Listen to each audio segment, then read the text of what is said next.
জামাত ইসলামের অফিসে কিন্তু বিএনপির প্রার্থী ধানের শেষের প্রার্থী উনি কিন্তু দোয়া চাওয়ার জন্য এসছেন। হ্যাঁ, জামাত ইসলামের অফিসে এটা কিন্তু সনকা বাজার না, সনকা বাজার সেটি কিন্তু আমরা দেখতে পাচ্ছি। জামাত ইসলামের যে সমস্ত দায়িত্বশীল আছে জামাতের অফিসে তাদের সঙ্গে কিন্তু উনি কুশল বিনিময় করছেন। ভোট তো তার মনের ব্যাপার নাকি? ভালো থাকে। একবার ধানের শীষই, কারণ সাতক্ষীরা তো ধানের শীষ কখনো হয়নি, তাই না? ধানের শীষের লোক ভোট দেওয়ার সুযোগ পায়নি। তা আমার পরিচয় তো আপনাদের লেখ দিন, লেখ দিতে লাগবে। হ্যাঁ, ধানের শীষ বলো ঘোনা, কিন্তু ভোটের মাধ্যমে ইনশাল্লাহ ফাঁস হবো আমরা ঘোনার মধ্যে ইনশাল্লাহ। ঠিক আছে,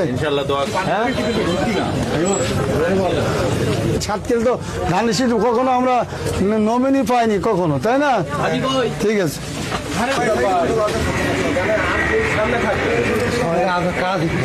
ঠিক আছে, ভোট দিতে বলো। ঠিক আছে, ঠিক আছে,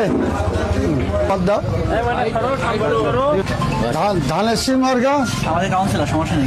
তাই ভালো আছে।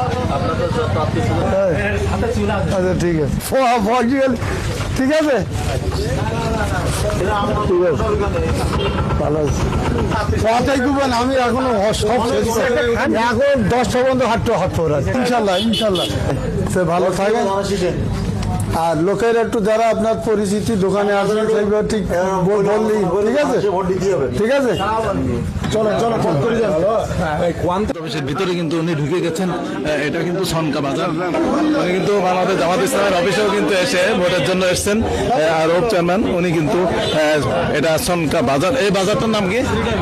শ্রীডাঙ্গা বাজার। জামাত অফিস, জামাত ইসলামের অফিস, সেখানেও কিন্তু উনি ঢুকেছেন এবং ভোটের জন্য কিন্তু উনি কুশল বিনিময় করেছেন জামাত ইসলামের অফিসে যারা ছিলেন তাদের সঙ্গে।